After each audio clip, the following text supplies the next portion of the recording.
Dear faithful listeners, welcome back to Soba Bell.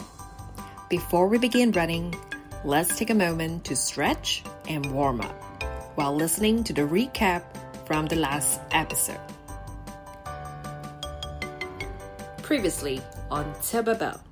Exactly. That's what the store is for your father.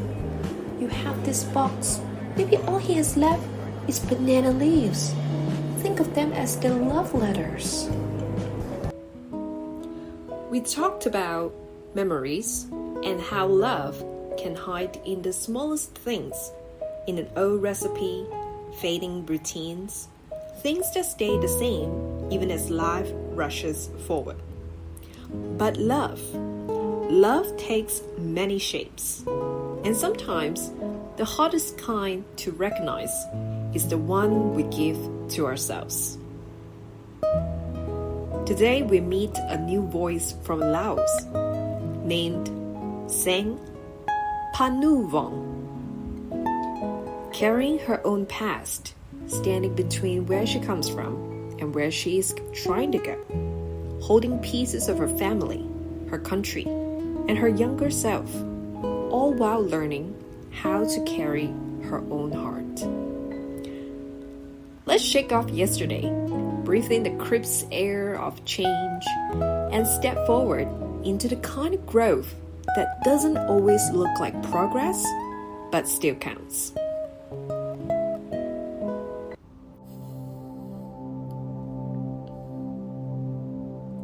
It was October, almost winter already.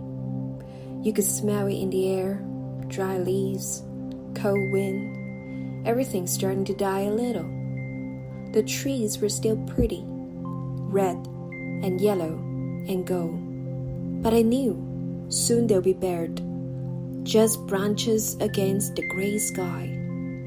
I was walking home that day and leaves were blowing everywhere, like they were lost, spinning in circles.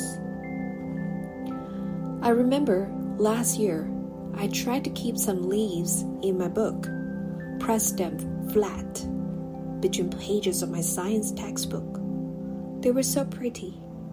I didn't want to throw them away, but they got moldy. I had to throw them out. That made me sad, more than it should. I don't know why. Maybe because I was trying to hold on to something and I couldn't. 4 years. We've been in America 4 years. I still feel like not from here. Not really. My family, we came from Laos. We ran away in the night, crossed the Mekong River by boat. My little brother cried the whole time. Then we stayed in Ban Vinai refugee camp in Thailand. I still remember the fences, the smell of soup, the soldiers yelling. We waited there for weeks, maybe months. Then Mrs. Lambert found us. She's a nice, plump lady, pastor wife. Big smile, soft voice, brown hair. She helped us come here, help us with the hospital, food stamps, school, and everything. She even found us a place to live. I don't think we would have made it without her. But my parents, they didn't want help forever. They're proud. In Laos, they were teachers. Here, they worked hard jobs. My mom washed dishes in a restaurant. My father was a janitor. And at night, they went to English classes. My dad always said, "We learn fast, we survive." And we did. We were off welfare the second year, even saving up for a second-hand car with money from selling night crawlers. Yeah, worms. We collected them on golf course at night and sold them for bait. That's why I was supposed to get my driver's license, because I'm the oldest. I would be the driver for the family. I practiced a lot. Mrs. Lambert said I could take the test in her son's car. David. He's tall, blonde hair, plays basketball. Not very chatty. He drove me around the block a few times to help. It was nice. My first time alone with a boy. Not a date, just driving. But still, I felt something in my chest. My mom gave me $20 that morning. Buy David a Big Mac, she said. To her, McDonald's is a big thing. When my dad got his first raise, we all went there. She thinks Big Macs are very American, fancy. I walked to the DMV. My name got said wrong again. Always wrong. The instructor looked bored. He didn't smile. I started okay, but then, at the first stop, I waited too long. I had the right of way, but I waited. He wrote something down. Then, next turn, I didn't see the stop sign. He yelled, "Stop!" I slammed the brakes. Too late. He told me to go back. Didn't even ask for hill start or parking. I knew I failed. When we stopped, I asked, "Did I pass?" "You'll get a letter," he said. Then he said quietly, "Too bad." He added, like he was sorry, but I knew he wasn't. I was just another name to forget, saying whatever. David was already there. "How'd it go?" I wanted to smack the grin off his face. I didn't. Of course I didn't. I just shook my head and said, "Not so good." Tried to explain, but he wasn't even looking at me anymore. He was checking something over my shoulder, probably the time or the sky or the next thing on his all-American schedule. I got out of the car, feeling like that folded 20 burning in my pocket like it wanted to run away. Thanks," I muttered, "for coming in the car." "No problem," he said, sliding back into the seat like I was air. I thought maybe I could buy, but his head turned. Someone was waving. A tall girl, blonde, obviously, with one of those bubblegum smiles, and her jeans were so tight you'd think they were painted on. She waved. He waved back. They belonged in one of those back-to-school posters. I mean, she was probably a cheerleader, right? He yelled to her, "Hold on, I'll be right there." Then he slammed the door shut, flashed me this sympathy smile, the kind you give a kid who scraped their knee and didn't cry. "Better luck next time." Gone. I stood there, literally just stood there. I didn't move, and I swear to God, I felt so, I don't even know, small, heavy, all of it at once. I could still smell the car seat.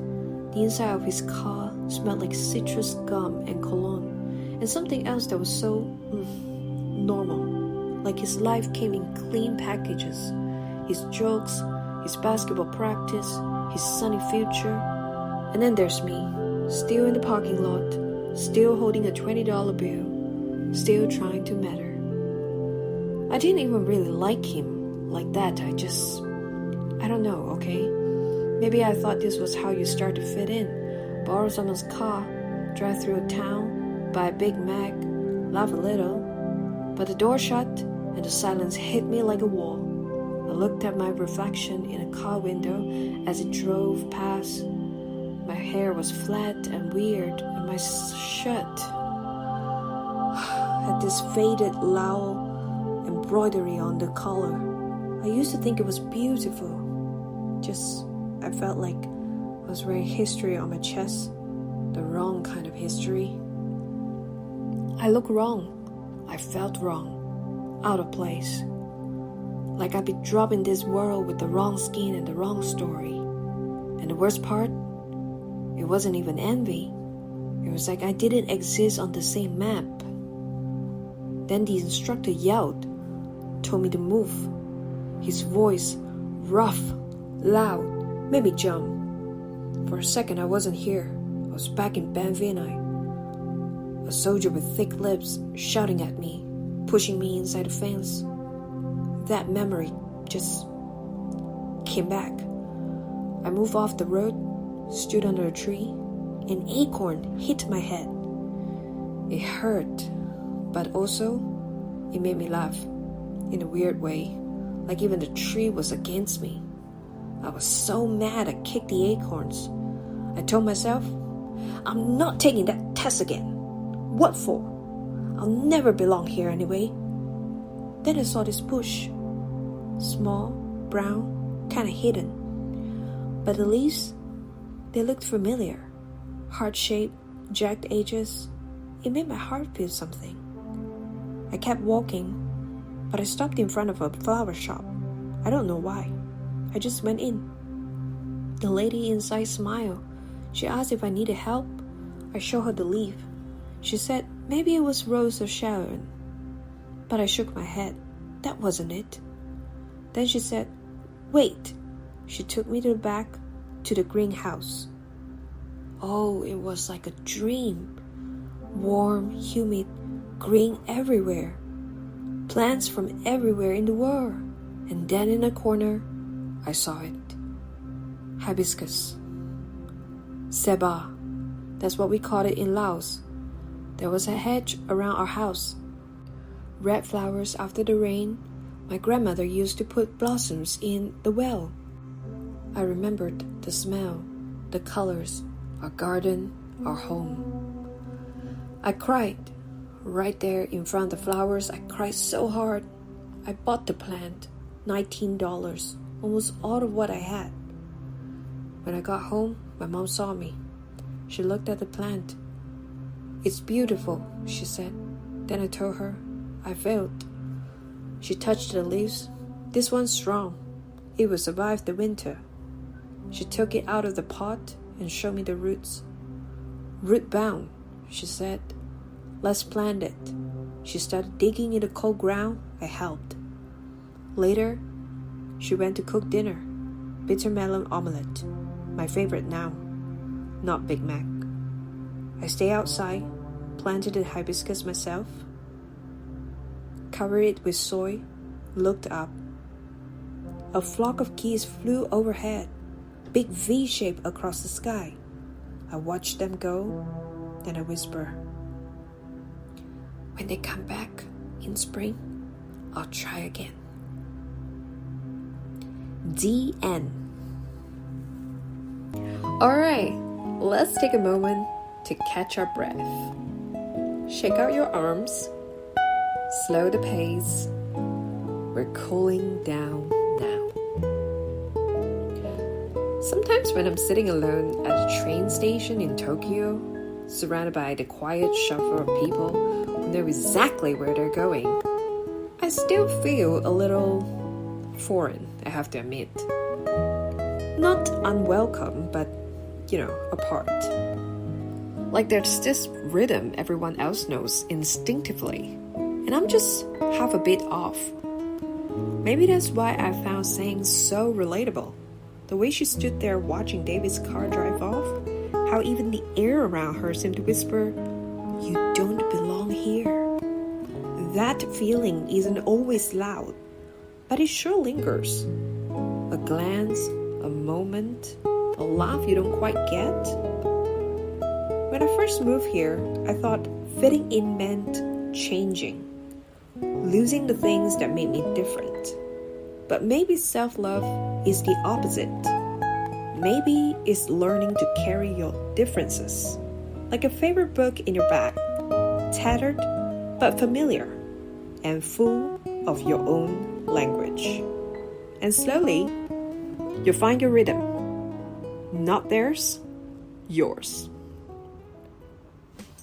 Till our next run, this is Toba Bell, and I'm your host, Bella Wee. Keep running, keep uncovering what lies beneath.